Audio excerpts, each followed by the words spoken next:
So the question I have for you is, did you ask All New Bagel what his favorite bagel is? Oh my God, no. Wow. Oh my God, what is... Dude, mind blown. What a letdown. I know, dude, I can't even believe I didn't even think to ask him that. Oh my, especially... That's like the first thing I would do.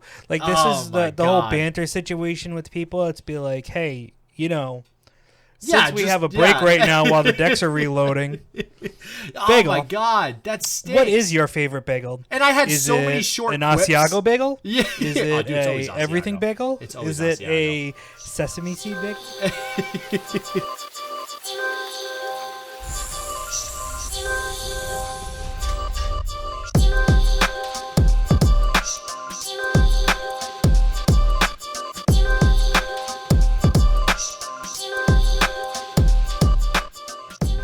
All right, everyone, and welcome to another edition of Game Wild. Once again, we're here for you while you're sitting at your house trying to get by the days as we continue to rock through this COVID-19 stuff. So we hope that you download us and enjoy. Oh, now look whose phone is it on silent. It was me this time.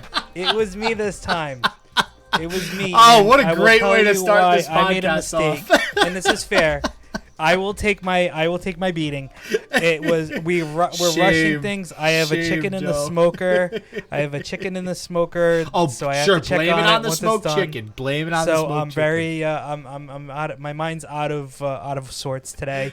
As a matter of fact, our question of the week is going to have to deal with food. That's how much the chicken has been on my mind. Too, so. But and you love my smoked chicken. You had it was so good. It was so good. So I will say Ruffhouse is a hell of a cook. I got to give him that. Thank you. If nothing else, at least you're good at cooking food. That's fair. If this podcasting doesn't work out for me, I always Chef Ramsay, watch out. Right, exactly. So it is our podcast is now going up, and I would like to introduce my friend, my compatriot in podcasting, SJW. Shit just works. Justin, how are you doing? Pretty freaking good, man. I feel like it's been longer since we've talked this week for some reason. I feel it was a longer week. We don't talk a lot anymore, and you know what? It's because we're not at work together. We're not at work together. Mm-hmm. I did hit you up on Wednesday night to help me with making a video. So that's right. For all you guys who don't know, I try to do YouTube when I can, and if you play a game called Crimet's Tale, Meteor Fall. Basically, they've released a new character called Moldorf, and I am trying to make videos about Moldorf because he was my favorite character in Journeys, which is a mobile game that you can download. And he's cool in the game, too. I actually have played him to the point where I've gotten to the final boss, the Uberlich, twice. The Uberlich. The Uberlich is the final boss of the game. Funny...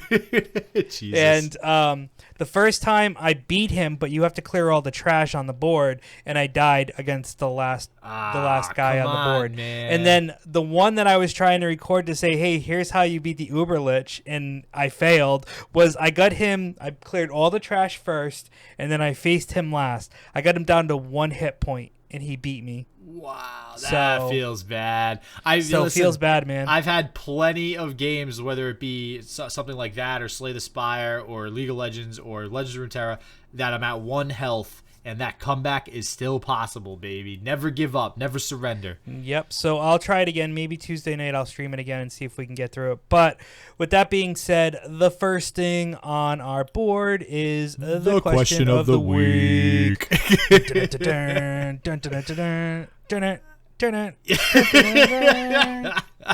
Oh god, we have to. I want to record your voice and then get like a soundboard. We could press the button and have that play.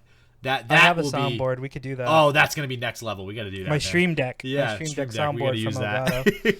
All right, so the question. The question of the week. Oh, and by the way, I have RAM now. I got more RAM, 16 gigs of RAM. 32 gigs of RAM I'm throwing in my computer this week. Let's hope we can actually use it all.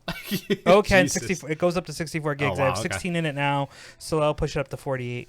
But anyways, I digress. Question of the week. The preguntas of the... I forget week in Spanish. All right, anyways, favorite... Way to go. What is your favorite snack and or drink? Gaming snack and or drink. Gamer snack now. Gaming or snack. Like, and what that really means as like far while as you're playing a game. While you're playing a game, what is the thing that you drink or eat the most. So like it can't be Cheetos, right? Because then you get shit on your controller. Of course, it and can then, be Cheetos. Can't, I don't know, some man. people do that. I don't know if I trust you if you eat Cheetos while you're playing with a video game controller. Some people do that, but you know, the reason why I said and or a drink is because, to be honest with you, I don't really eat a lot while I'm playing video games, but I definitely drink a lot. Now, when I say drink, I don't drink as much as I used to playing video games, but when I did... Like alcohol we're talking about? No, just soda. Okay. Oh, soda. Oh, yeah, actually, I've cut soda down a lot, too. So. Yeah, me too. So, honestly, I don't drink it a lot, but my favorite gamer drink of all time is a specialty Mountain Dew drink. And it's not the ones that you normally see, like the Pitch Black and those ones that are Code Red for gamers. I was just going to say Code Red, okay. It's not Code Red. Yeah. It's actually Mountain Dew Livewire. Livewire, okay. That's the orange one? Yes, it is. Yeah, for all you who don't know, Mountain Dew Livewire is basically an orange soda Mountain Dew. Mm-hmm. So... like Crush and Fanta Orange, stuff like that. It's like that, but it's a billion times better than all of them combined. Yeah. So much so that when I used to work at the computer shop in Boston, we had a shopkeep across the street who had a convenience store, and he would buy cases of Mountain Dew Livewire just for us because because we would buy them out. We would buy him out all the time of all of it. So he would always buy it because we'd pay the cost of what his normal drink was. We wouldn't even ask for a discount. We'd say, hey, if you're charging $1.50 for this bottle, we'll pay the $1.50 for the bottle. Just make sure you have it stocked. And he did. So lucky man. And then we take some home. And then we take some home and we'd play and drink, you know. Yeah, and Livewire is not made anymore.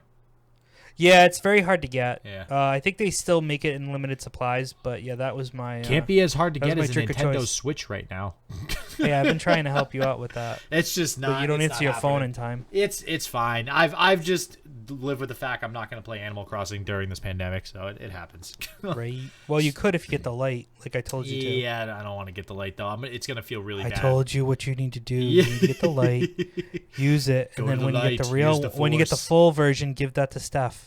Yeah. Actually, that is a good idea. Then I can play with Steph. So, yep. Then I'm getting you just have to buy a second. All right. Well, we'll think about that. Buy one game now and buy the other game later. So when I was thinking about what snack, I was like, shit, I don't even know. And I don't want to say Game Fuel or one of those, Code Red. Like I used to drink those a lot when I gamed, but it's very typical and cliche. This is gonna be really weird. But back in my other life of running a trucking company, pork rinds. No, not pork rinds.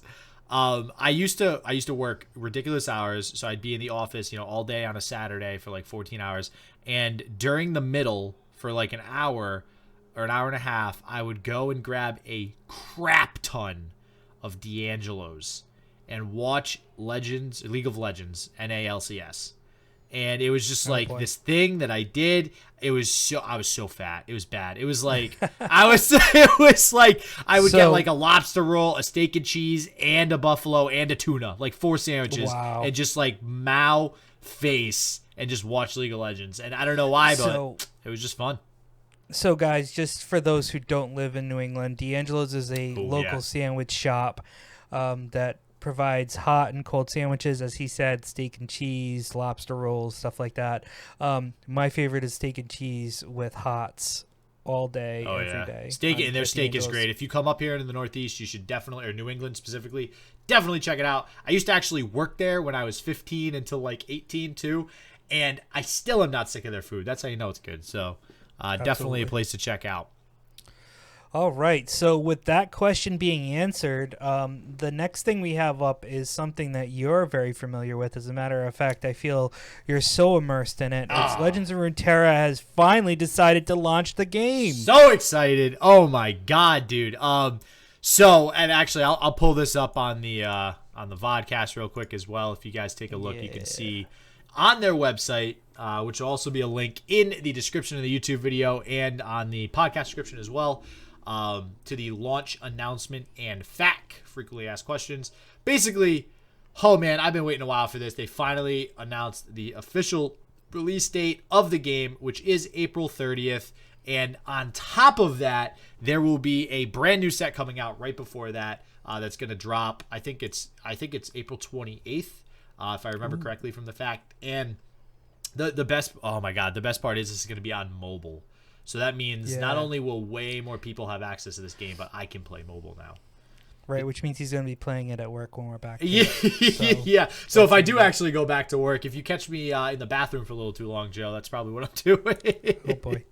So for all those, I don't believe you said the launch date, but April 30th is the date, and when it comes through. And on top of it, one of the nice things that's happening for Legends of Runeterra is that you're keeping everything you've already done. So it's not a complete beta wipe, which is nice because that's happened in the past where you've tried a beta out and you've lost all your progress to start over again. But this time you're going to keep everything, anything you paid for, obviously you're keeping. So if you're already OP in Legends of Runeterra, you will stay OP come April 30th. And that completely affects somebody like me because I've ranked up to Masters. I am, I have basically every card, every champion right now, and it would feel very, very bad to lose everything. Also, I do want to mention too, throughout the next month, up until the 28th, when that new set drops, there's actually going to be sneak peeks of all the cards. There's 120 plus new cards in this set. It's actually a pretty big second set, to be honest with you. I don't know how many cards are in this first set, but that sounds about the same size, to be honest with you. So in your background of card games, especially digital ones, what would you say was the average card set? Like, so you think 120 for a second set is quite enormous. So I think let's use, for example, what is it called again? Oh my gosh, Hearthstone. I was gonna call it like Rune something. Yeah. That's how bad I am at these right card now, games. that's why. Runeterra. Well, everything's focused on Riot right now with all these freaking games based in Runeterra. So, well, all right. So with that being said, Hearthstone, when they dropped a new deck, what were you looking at? 50 cards, maybe? So the thing is, most card games alternate between like quote unquote starter sets for those old school, physical card game people and expansion sets. And a starter set is usually a chunkier set that has a much more fleshed out collection of cards, usually larger, usually 120 plus cards. In some cases, I remember old school card games having 300 plus cards in those sets, right? Then you have a smaller expansion, which in old days might have been 120. Now with digital, it's more like 120 is a big set, maybe 30, 40, 50 is a smaller set, maybe 60. So it's just surprising to me that they had their base set, their core set, which depending on how they structure the game moving forward with like a standard format of what sets are allowed to be played, that set will probably always be in rotation, right? Because like Hearthstone, the way it is their very first set is called Classic, and you can use it even now. But there's a ton of other sets that aren't in standard that were released after that. But that first core set is always used. And so knowing that, it's just surprising to me that they released basically another large set right after this first set. And it's, I don't know, there's going to be a lot of cards. I'm not complaining. Like, if they only released 60 cards in this second set, that's just less content that we have. So I'd much rather have more cards. Right. I do think it also has to do, too, though, that they're going to have a new region. So right now there's 6 regions in Legends of Runeterra. You got Demacia, Noxus, Piltover, and Zon, Freljord, Ionia, and Shadow Isles. And wow, I was really thinking I was going to forget one there. I just rattled those off. Nice. They don't know which one this one's going to be, but I think every set is going to have a new region. And that's going to be very, very interesting. And I think that might have been what led them to release a little bit of a larger set. Who knows? But dude, I am psyched for this. You have to start playing this. You got to start playing this, dude. You got to get good. I know it's tough because life is just crazy. I'm still working full time. So even though we're working from home and stuff, my days are always busy. Then I have a 4-year-old to deal with after the fact, and it's tough. I'm gonna try to, I've been putting a lot of time into Kermit's Tale to try to beat it with Moldorf, and then try to make a video of it, which has been difficult too, just because I just haven't had time, and I'm trying to learn more of the program you're using just so I can get some help here and there, because it has been a difficult transition. It is a little different than Adobe Pro. Yeah, and again, Premiere, to everybody listening, if you guys want to check out Ruffhouse's channel on YouTube, he's got some Crummets Tale content that he's coming out with, and I honestly don't know of too many people that are putting up Crummets Tale content, so definitely check out his channel, and my channel as well. I have a ton of Legends of Runeterra content, which other cool stuff happening. This past weekend, if you guys don't follow my Twitter or anything like that, there was a Legends of Runeterra tournament. It's called Duels of Runeterra number 6, actually. It's the 6th one they've had. The biggest Legends of Runeterra tournament by far, I want to say in the world, pretty sure in the world, which isn't saying much because it's still in beta.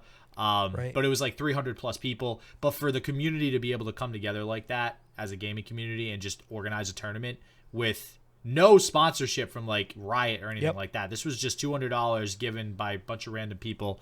And that was basically the prize pool. I did not make the top 36 cut. I unfortunately got paired against the number 1 ranked NA person, BBG, and the number, I don't know what rank he is, but he's on Team Liquid. This guy called Liquid Hyped, HYPED. So it was fun, though. It was a very big learning experience for me. And the second pool I actually got to cast as well. So if you did follow my Twitter, you guys could have hit me up on my Twitch, streaming the tournament live. The last few rounds of the second pool, I was able to cast with all new Bagels. So shout out to Bagels for being a awesome caster mate. It was definitely a really fun time. Casting's interesting, man. So the question I have for you is, did you ask all new Bagel what his favorite bagel is? Oh my God, no! Wow. Oh my God, what is, dude? Mind blown. What a letdown. I know, dude. I can't even believe I didn't even think to ask him that. Oh my! That's like the first thing I would do. Like this is the whole banter situation with people. It's be like, hey, since we have a break right now while the decks are reloading. Bagel. Oh my God, that stinks. What is your favorite bagel? And I had so many short an quips. Asiago bagel? Yeah. Is it a everything bagel? It's always Is it Asiago. a sesame seed bagel? Is it a cinnamon raisin bagel? What are we doing here? Hopefully, I'll be casting with him again this weekend. There's going to be another Runeterra tournament, Jam Fest. So this is the second bigger tournament that there is, probably the second biggest as well. Guy R Jam is hosting it. And also Han106 is the one who hosted this on Discord, by the way. So shout out to him. Nice. Monokuma Esports. So thank you very much for hosting the tournament. Have you told these people to listen to our podcast so they know that they're being thanked? I will now.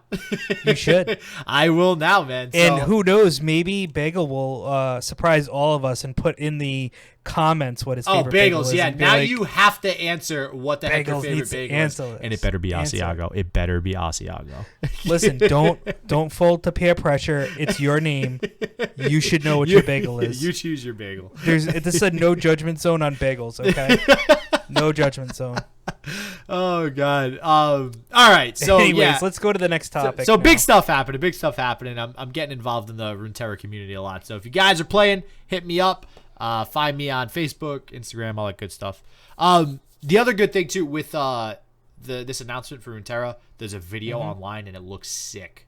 So I don't know if you've watched this yet, Joe, but even if you don't know, if you don't know anything about League of Legends or Legends of Runeterra, this is such a good video from an art perspective, from a design perspective. It just looks so amazing. It's super hype. So super duper hype. All right. So what's the next topic? All right, moving on from Runeterra. So what do we have on? Oh, so E3, man. E3. Yeah, man. Wow. That was bad, man. Yeah, when I hear E3 now, all I think of is disappointment and tears. Like, it's not very, oh my God. I remember when I was younger, I used to get, I still get Game Informers, right? But every single Game Informer magazine, I was always waiting in May. I think it was May when it was before. It used to be in May because it was around my birthday, so I was always super pumped. Yeah, I was always super pumped for the Game Informer magazine to see the E3 review of everything that they displayed. And so I didn't even go online. I wanted to look at it in the magazine and read the articles, and especially the year. It was like every 6 years or whatever that they had the console reveals, right? So you'd have the N64 that was revealed, and the PlayStation, and the PS2, and then the PS3. And then the PS4 around that time, like after the PS3 came out, in that era of consoles, E3 just started dropping off the map. Like it just, nobody cared really to go there for that stuff anymore. People started dropping out of the event. And the reason why we're bringing up E3 now is we found an article online. It was entitled E3 Reimagined. And actually, let me pull this up real quick too. So basically, when they say reimagined, it's because mainly in part of the or due in part to the coronavirus, and it was All canceled. to do with the coronavirus, not due in part to it. It's because of it. Well, no. Well, I say due in part because people were already complaining about E3 and having to it needs to choose an identity, right? It can't be a consumer expo and then also a platform for the gaming community. You know what I mean? It needs to choose an identity between, are we focusing on gamers and techies, or are we focusing on, all right, everybody show off your cool shit, right? So and this coronavirus thing, I feel, just kind of pushed them to be like, okay, guys, now we have an extra 12 months to get our shit together, and hopefully they do that. Do you have any faith they're going to do that? I don't know. I'm a little iffy. I'm iffy too. Listen, when I reimagine E3, I say to myself, let's hear your perfect E3. I want to hear your perfect not E3. my perfect. This is not a perfect E3. This is what I think they could do to help themselves, okay? And I'm surprised they haven't done this before. Listen, E3 to me has always been show off the newest video games, make some big announcements of what's going to happen for the rest of this year. They need to start taking a couple of ticks from Blizzard, okay? Now, as you know, there's a BlizzCon that happens every year, okay? Right? Which I want to go to, by the way. We should definitely try to hit that up this year. At some point. Well, it's definitely not going to happen this year. I think this year everything's canceled, quite honestly. Even stuff that's going to happen. Yeah, late don't at the end of the remind year. me. I know. So, but hey, that's also fine. We can save money up for next year. I'm saving a lot of gas money. Yeah. So here's the deal. All right. Take a kind of a set from BlizzCon and do some digital tickets. Now, mind you, right?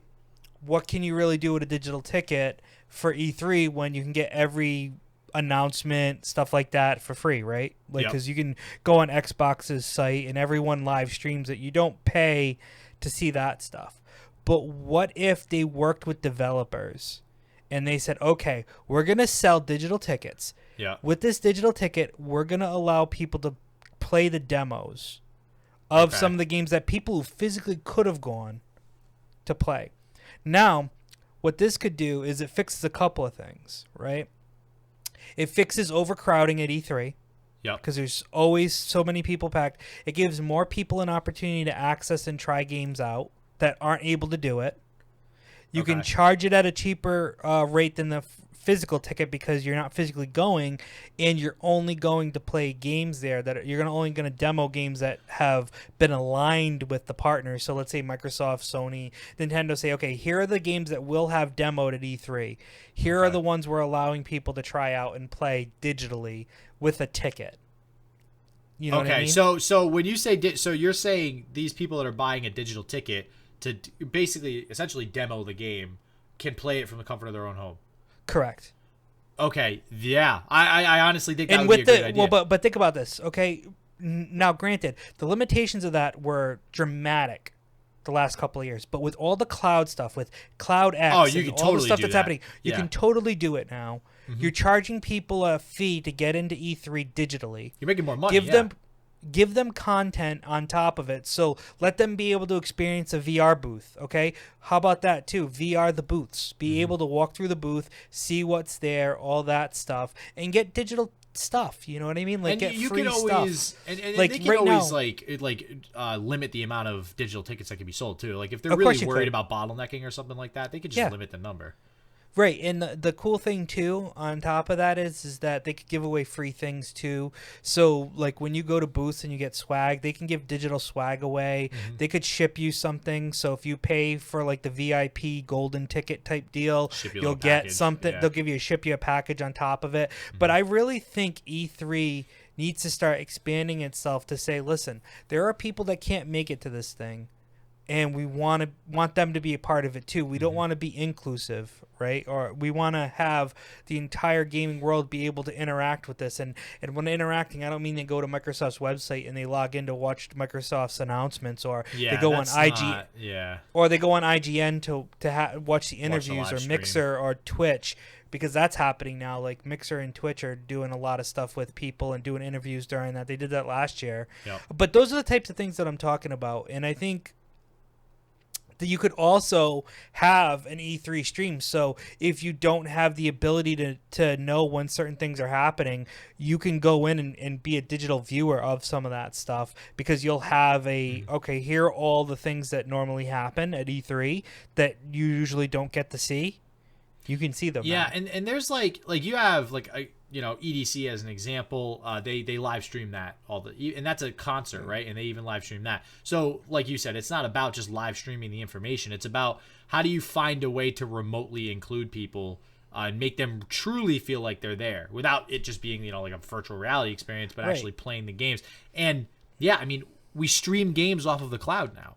So what's to say we can't just do that for a demo booth? And I think that would be a great idea. Like, okay, perfect example. When we went to PAX, right? Yep, we went to you PAX. Get the Final Fantasy. We had the Final Fantasy booth they knew when they made that booth that they were only going to give out tickets to probably like friggin' 40 people, if that. Yeah. Like they were not going to give nearly enough people access to that demo, which is why they released it the next day. So exactly. It's like, well, why don't you, instead of releasing it that day, why don't you have live access all days of PAX online by buying a code, and you make more money, like you said, even if it's nominal, even if it's like, here, buy this $5 ticket to have access to this demo, right? Like, that's now, easy. Yeah, and I mean, like I said, I think you could expand on this so much. You could have exclusive packages that focus on different companies. So you could have like a Microsoft package that focuses on Xbox stuff, and you get like a free Xbox pin or something like that. Like it's like stuff like that they could think about on the digital level that could make them more money, could make more access to gamers, instead of having to stream IGN and all those places to see what's going on and have interviews, and then have E3 staff interview people too, so you can access specific interviews to specific people and have it available to you for up to 48 hours after the event's done too. So if you want to watch something that you missed that was exclusive to it, you could watch that content. So here's my question to you. How I guess how staying positive are you that E3 and the people that do E3 would even actually ever consider a change like that, or do something, just do really anything to make some sort of big change at E3? I mean, I think it's politics too. So there'd have to be other companies on board. Like Sony was pulling out of E3 before E3 was even canceled. So you have to have the players in the game. Well, Sony, one of the statements Sony said too is they're pulling out because they feel like the identity of E3 wasn't aligned with Sony's strategy. And when I think of Sony strategy, or really any of the major company strategy, I remember those conferences of revealing big titles. The conference that everybody waits for at E3 and big systems, and those were about the gamers. Like you could tell the people presenting were talking to the gamers. Like they were hyping up people about the new Final Fantasy, the new Gears of War, the new Halo, and everybody's like oohing and on and cheering in the crowd, and so that was about the gamers. And I feel like it's lost a lot of that power, a lot of that emphasis in those conferences. It's more like business like now, right? So. Yeah. So that's how you get back to it. If you go back to the core of what E3 was supposed to be back in '95, when it first started, it's all about gamers, and that's how you do it. And I think having a digital ticket could really, set themselves apart from any other conventions out there. So here's why I don't think they're going to do anything, and this is just based on current facts right now. Oh, I don't know if they're going to do it either. I just, my opinion, and what I think would be the best thing for them to be able to get past the problems that they're having. Like, for example, not having an E3 this year. They could have had an E3 this year digitally. Well, they could have worked with other companies to go to the gaming studios. Okay, go ahead. You're reading my mind, sir. You're reading my mind. Well, so a digital E3, right? That could have been a possibility. And that's something that they mentioned. I'm going to read this short little clip from this article that they were going to try to do. And it says, when it canceled the expo, which had been held every year since 1995, which you nailed the date. The ESA said it was exploring options with our members to coordinate an online experience to showcase industry announcements and news in 2020 of June. Then the next paragraph goes on to say no further plans have been announced yet. However, IGN on Friday announced it would hold an online Summer of Gaming quote-unquote event in early June with supporting partners that include Square Enix, Bandai Namco, 2K Games, and Sega. So what that tells me is they don't give a shit about holding anything in June right now. They're like not even... It just doesn't seem like their priorities are in check. They probably just have written off this year and are just planning for next year. And if they've written off this year, I don't think they care about next year either. So it's like... Yeah, I think this is interesting because I think this is a prime time for somebody to step in. Oh my God, yeah. And take over and make a new E3. They'll have to call it something different, but they could make something, you know, they could call it like Gamers Con or something like that and just like take it to the next level and be like, you know what, now at GameCon you can see all these places and E3 can just be hardware and electronics and the business style of it all, you know what I mean? If they want to do that and make it and rebrand and make something else, that's cool. But I mean, whatever they do, man, they gotta get their shit together. I miss the old days of E3, man. I just miss them. Feels bad, man. Yeah, it really does. Not gonna lie. So, all right, E3, man, it's another tier. All right, so we have. What do we have for time? Well, we are at the 30-minute mark, so why don't we go right into our newest segment that we are creating today called Ruffhouse Deals. Oh, yeah. What's Ruffhouse Deals, everyone?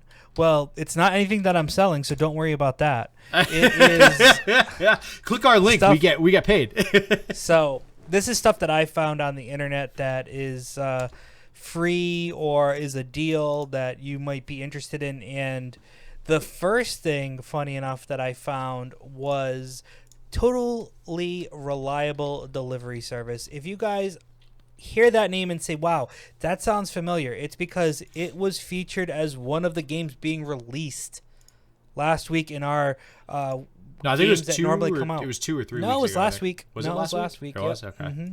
Yep. So, my whole point in saying this is that if you have a computer, you can go on the Epic Game Store right now. Or if you don't have the Epic Game Store, it's free to download. And then you can grab totally reliable delivery service free until April 8th at 11 a.m. Eastern Standard Time. So basically for the first week that it's available, you will be able to get it and download it for free. And the reason I'm telling you this is because when this podcast drops, you'll have a couple of days to still download it. So it's not going to expire. The reason you're saying this is because everybody loves free shit. Okay, Joe? Absolutely. Everyone loves free stuff. So and that's what we're going to try to do with this segment, too, is just because Joe is like, he's like a savant at finding free video game deals and stuff. Like, I don't know how he does it, but he finds them. And so we figured we'd give that value to the listeners a little bit and hopefully help you guys out, get you some free games. And I can't stress this enough to people, and I always tell people this when they tell me they have an idea to like start a business or do a podcast or anything, is you could usually do anything for free in this world. You just have to look hard enough and find it, and gaming is no different. There are tons and tons and tons of free games, and that doesn't include like Xbox Live subscription gold membership games, because technically that's not free, but I mean just like 100% free, because there's people out there that are doing things to provide good quality content to people because they like doing that and they're trying to get their name out there, and that's what you got to look for. And Joe's like a pro at it. So all right. Yeah, so if you follow my Facebook, Twitter, Instagram, all those things, I usually post free stuff as I find them for my faithful followers. So if you are not on any of those, please follow me on all those, and you shall be rewarded. All right, so to change topics, back to some news. We had the BAFTA awards happen. BAFTA. So I actually totally forgot. I see BAFTA all the time with these games. Like, I'm not a huge movie awards buff, and I see BAFTA on these game awards all the time, and I totally forgot what it actually stands for. Do you know without looking? Are you looking?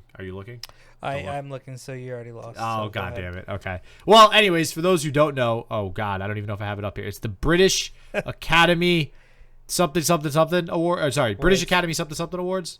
Yeah, it's the British Academy Game Awards. I'm trying to think of what BAFTA BAFTA stands for. BAFTA stands for something else. But something theater awards, I think. Well, if anybody can figure that out, feel free to comment it's below. around here somewhere. Well, I mean, we don't have to figure it out. We have Google right in front of us. Oh, that thing. I forgot about that. All right, so real quick, I'm going to go through some of these awards that all these games got. And it's some pretty interesting choices on here. Some that I haven't heard of, which is interesting. And one that I really have not sunk enough time into, which we'll get to in a second. So Luigi's Mansion 3 got animation, which honestly, yeah. Have you played Luigi's Mansion before? Yeah. Okay. All right, good. It.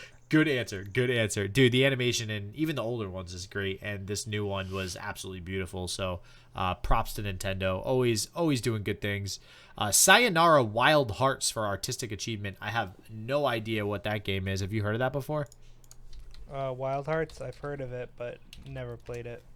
It looks like... So it is on Steam. It got a 10 out of 10. And it says, Sayonara Wild Hearts is a dreamy arcade game about riding motorcycles, skateboarding, dance battling, shooting lasers, wielding swords, and breaking hearts at 200 miles per hour.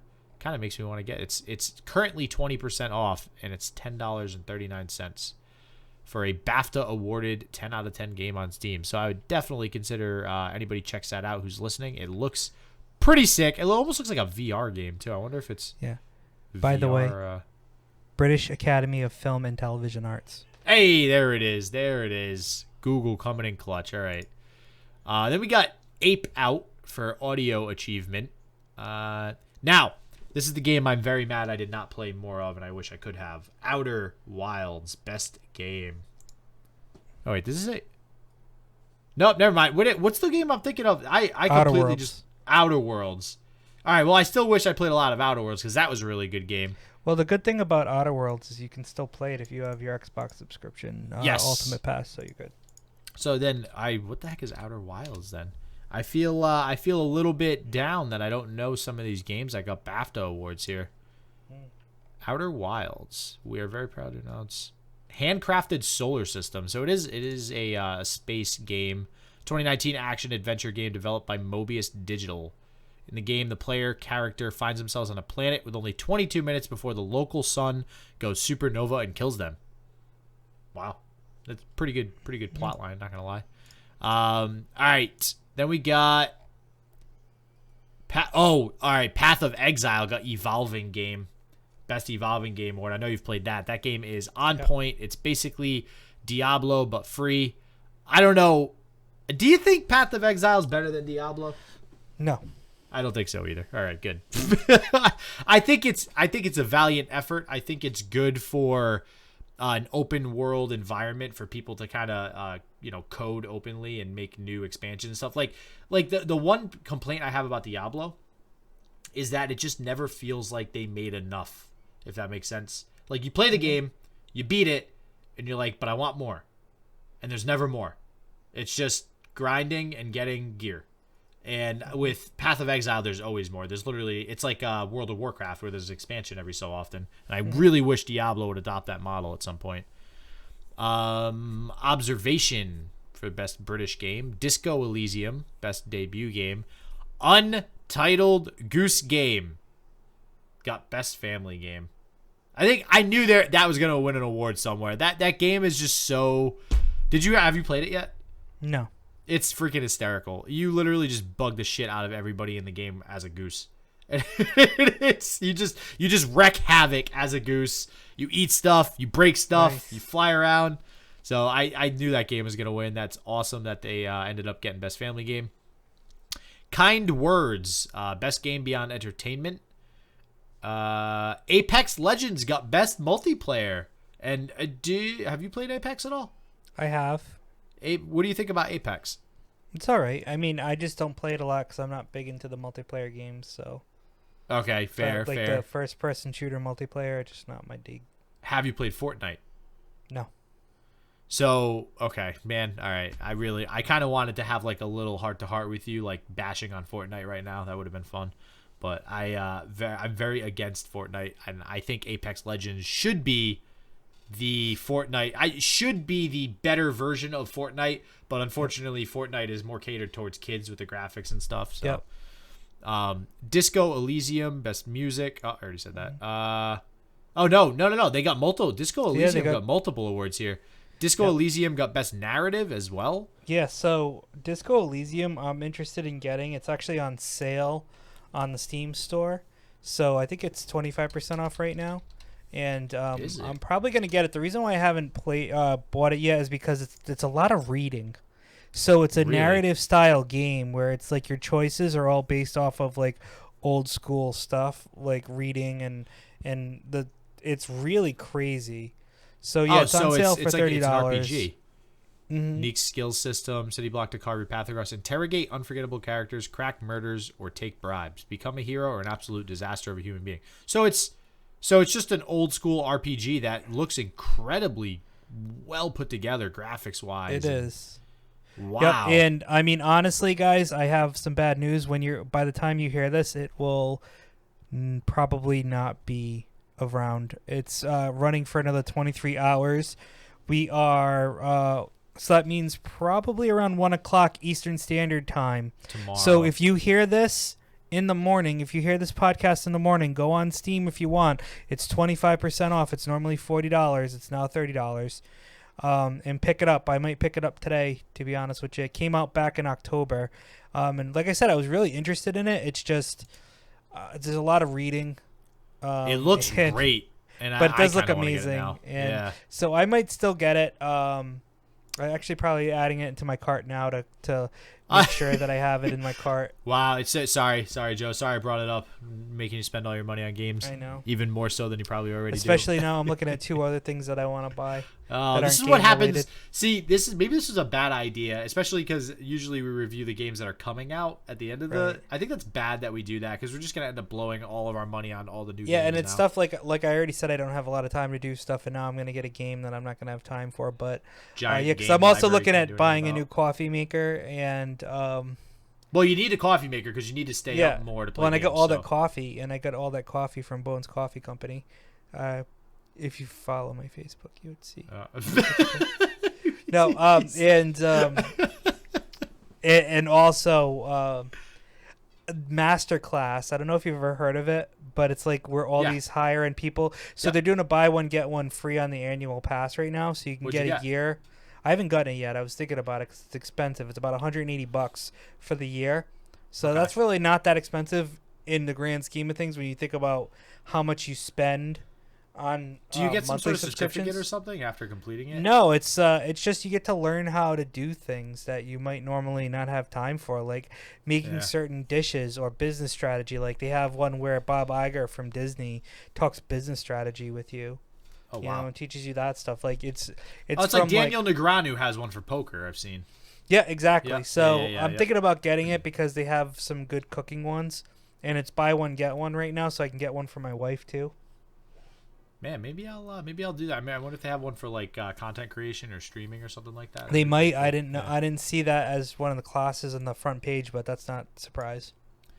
All right, so Outer Wilds also won Best Original Property Game, so that's looking to be like it was a pretty good game too. Gonzalo Martin, Best Performer in a Leading Role.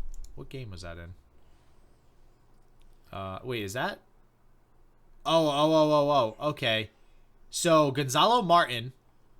For those who don't know, as far as because I'm very like I'm not well versed in video game actors, if that makes sense, unless they're like A-list actors in real life.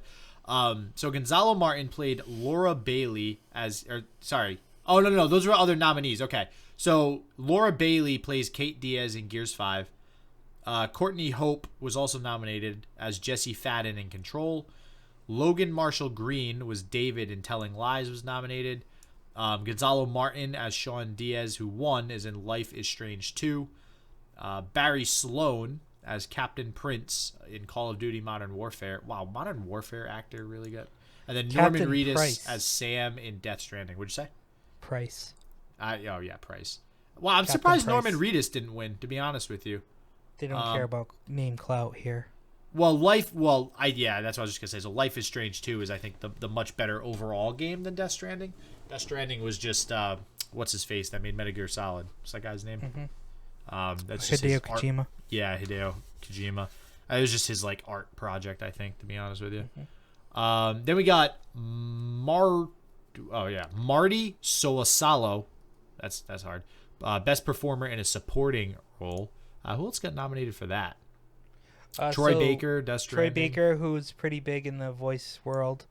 As Higgs. Why? What else does he do? So Troy Baker has done tons of different things. He's been in, I believe, in a Batman game. I don't know who he played in that. He's played some people in Borderlands as well. As a matter of fact, I think Troy Baker is I can't remember if he's the one who I think he played, but Google. That's what we have Google for. Yeah, I know. I'm Googling it right now. I'm trying to think. So there was God, where would our podcast be without turned Google? down Borderlands Jesus. 3. Oh, he turned down Borderlands 3. Yeah, he was gonna do that, but he's Life been is in a bunch of Strange. stuff. Life is Strange, and got a lot more nominees too for supporting roles as well. So, Death Stranding got technical achievement, which again I think Death Stranding is. I don't know. I haven't played it, so bear that in mind. But I just, from everything I've seen with reviews and stuff, it just seems very like the focus was on the artwork and the graphics of the game, and not so much the storyline. So he was Joel in The Last of Us. Okay. Ooh, Booker that's D. a big Witt. role. Booker D. Witt in BioShock Infinite. Oh wow. Okay. And Batman Arkham Knight, he was the Arkham Knight. I won't tell you who the Arkham Knight is. He plays Samuel Drake in an Uncharted 4. Oh wow, really? Mm-hmm. Okay, wow. So he's got some pretty serious roles. Oh yeah, he was in Darksiders Genesis, Call of Duty Modern Warfare, Star Wars: The Old Republic. He's been in TV too, so he's been in like Young Justice, Lego Batman, TV series for Guardians of the Galaxy. He was the voice of Aaron Black and Shinnok in Mortal Kombat 11. So yeah, he's got some back. I know he was good at some of the stuff. Like he had some good roles, some meaty roles. So I kind of wanted to, and actually, last but not least, Call of Duty Mobile, best mobile game of the year. I can't, for the life of me, figure out how people can enjoy playing a first-person shooter or a freaking MOBA on mobile. That just blows my mind. I don't get it, but hey, to each their own. So let's see. I want to see what else was nominated for best game. Because Outer Wilds won best game. Remedy, I don't know, hold on. Yeah, Disco Elysium, Control, Luigi's Mansion 3, Sekiro, Shadows Die Twice was nominated. That is a very good game. And Untitled Goose Game actually got... I can't believe the Untitled Goose Game got nominated for best game. That's insane. It's definitely a unique game. I'll give him that. And what was the other one I wanted to look up? Oh, best multiplayer. So we got, the winner was Apex Legends again, but Borderlands 3 was nominated.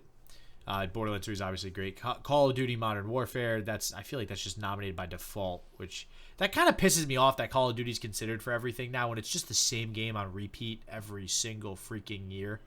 Like there's almost no differences. Luigi's Mansion 3 got nominated. TikTok, A Tale for Two. Don't know what that is. Tom Clancy's The Division 2. I can't believe that got nominated. I didn't hear a lot of buzz around that. I love the game. I think it's good. I just didn't really hear much about it. So that's surprising. All right. So you want to get into what's coming out next week? What's coming out next week. Now, one more thing as far as deals go. I just found this, guys. This is for SJW. GameStop has a bundle. Don't say Switch. Yes. Wait. So they have a Nintendo Switch Lite turquoise system starter bundle.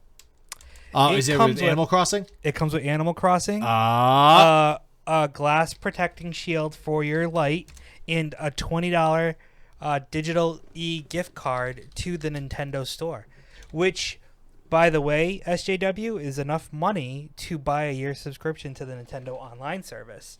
So you could get basically get a year of Nintendo Online for free, Animal Crossing New Horizons, so we can visit each other's places, because you can play multiplayer online and visit each other's islands. How much is Animal Crossing usually? The game $60. Is it $60. So the deal is for okay. It's $289.99. So $200 for the Switch, Animal Crossing, the eShop, 60. and then you get your glass case. They're glass basically protector. they're basically valuing the protector at $10, I guess. So it's probably So basically, you're probably just break it even, but at least you're getting all your stuff, and it's available. So. And this actually says they have pre-owned Switch Lights available for store pickup. That somehow I feel like that's a lie. Oh, this item is currently not available. I hate how it says it's available, and then you click on it, and then it says it's not available. Oh, that I might do that. It literally says online only too. Ooh, add to cart. It's in stock. God, and there's so many other games I want to get for the Lite too. Jesus, or just the Switch in general. Okay, all right, distraction. All right, so we'll do that later. All right, all right. So we got some games coming out this week. Not a lot though. Not a lot. Yeah. I don't know. 1, 2, 3, 4. There's really only 5, and there's 3 of them are games. 2 are expansions. So, 4 games. 1 is expansion. So first up, we have Below. That actually came out December 14th of 2018, but it is now coming out for PlayStation 4 on April 7th. Below is a solitary journey through the haunted depths of a forbidden isle. Explore, survive, discover. This definitely looks like a weird game for sure. Did get mostly positive reviews. It's developed by Capybara Games and published, so it looks like it's more of an indie developer game. It's $24.99 on Steam. All right, nice. We got where'd it go? Fallout Fallout 76 Wastelanders expansion. Are you getting that? You said you have Fallout, right? Well, I have Fallout 76, but no, I'm not gonna get expansion packs played for it in a while? Yeah. Nope. To be honest with you, I didn't even realize they were still releasing expansions for Fallout 76. Oh yeah, they're trying to make it better. So. How long has it been out now? When was Fallout 76? Oh, over a year at least. Okay, probably close to 2 years now. So that comes out for PC, PS4, Xbox One, April 7th. Then we got Convoy for PS4 and Xbox One and Switch on April 8th. This looked interesting when I pulled it up. It's got like those 16-bit graphics. Yeah. Which is it's pretty cool. It's got that old retro feel. It says Convoy is and you know what? It reminds me when I first look at it. It reminds me of Command and Conquer Red Alert. I don't know if it's actual RTS like Command and Conquer, but Convoy is a tactical roguelike inspired. Wait, this says roguelike. You use like twice. All right, God, Steam. Stop messing with my brain. Yeah, I know, right? God, don't you guys have people to proofread this stuff?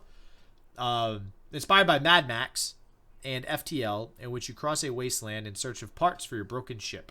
Presented in pixel art and set in a future post-apocalyptic setting, Convoy is a squad-based tactical combat roguelike in its core. They used roguelike twice. Roguelike. I like it a lot. Apparently, they really like roguelike. Do they really, though? Oh, they really do. Then we got Tharsis. I'm saving the best for last. Tharsis is coming out for Nintendo Switch on April 11th. That is... succeeding in Tharsis requires you to make the best of what you have, even if it happens to be a pair of snake eyes. Certain factors may be outside of your control, but that doesn't mean they can't be overcome. Tharsis is not a game about facing the odds. It's a game about changing them. All I think of is catharsis when I think of Tharsis. It has dice in the pic, like you're just rolling dice. It's a dice game. It got very positive, mostly positive reviews. It's by Choice Provisions, and it's $14.99. This definitely looks interesting. Definitely looks different. All right. The best game to be released ever I don't know about. I mean, it might be ever. Who knows? It might be ever by the time the last one comes out. Is drum roll, please. Final Fantasy VII Remake, and that is coming out on the 10th. Let's get it finally, and your boy has it pre-ordered at Walmart of all places because it's the only place that freaking had it. And just so you all know, he wants a physical copy. That's why he's pre-ordered it at Walmart. Yeah, I kind of am like a Final Fantasy game collector. I have pretty much all of them, the regular Nintendo, Super Nintendo, all that good stuff. So I refuse to get digital copies of Final Fantasy. I even have an unopened Final Fantasy X-10-2 remaster in the plastic still. So yeah, I mean, this game I've been waiting for like, let's see, I was 7, so 12 years now. 22 years. I can't even count. I can't do math. I'm so excited. 22 years I've been waiting for this game to get remastered. Actually, more accurately, I should say when I saw Final Fantasy X is when I wanted Final Fantasy VII to be remastered because I saw those graphics and I was like, holy shit, Final Fantasy, or not remastered, but redone. Yeah. And let me clarify, this is a remake, not a remaster. This game is completely done from the bottom up. Most of the story is intact, but there's a lot of additions to it and possible subtractions, I'm sure. But it looks so clean. Are you getting this, Joe? You getting it for PlayStation? Oh, yeah, I'm probably not getting it at launch just because I'm trying to work out my finances through this whole COVID stuff. But yeah, at some point. Yeah, I hear you, man. I hear you. I don't know. I just couldn't not get it. I mean, it's almost bad I'm going back to work on Monday because this comes out next week, and I kind of want to dedicate my life to playing this game for a little while. Yeah, and it's remote. By the way, he's working remotely. He's not actually. I am working remotely, so it's not the worst thing in the world. Yeah, I don't want people to think I'm getting forced to work in person somewhere. So yeah, I mean, this game, it's been a long time coming. Very excited for it. I got the upgraded version too with like the cool stuff that comes with it. So nice. Very excited to get this. Nice. So with that, we end on a very, very good note because I can't wait for that. Very exciting note. I mean, honestly, the only thing that disappoints me about this game is that it's coming out in segments. So outside of that, I mean, that's the only thing, and that's probably another reason I can wait because I don't want to have to wait to get through the game. Wait, what do you mean you don't want to wait to get through the game? Well, isn't it coming out in like 3 different pieces? Oh, so it ends at a certain point, and then you have to. Yeah. Well, dude, it's gonna be a while though. Like, the way the first game was, it had 3 discs. I know. It had 3 discs, and essentially All it sounds like they're making way. each. What'd you say? Oh yeah, all at once. Yeah. Once. Back in the olden days, they released the whole entire game in one package instead of 73 expansions, and yeah, I think each disc is basically going to be its own game, but it's all going to continue the story. But I would not imagine they're probably going to be 2 years apart if I were to guess. At least a year and a half. If they take more than 2 years, I'm going to be sorely disappointed. But yeah, I don't know, man. I don't know if you want to wait that long. You're going to be waiting 6 years to play the whole thing. Well, I don't know. We'll see. Or 4 years at least. We'll see. Well, it took us 22 years to get to the actual game. So. Yeah, right. What's another 4 or 6 right now?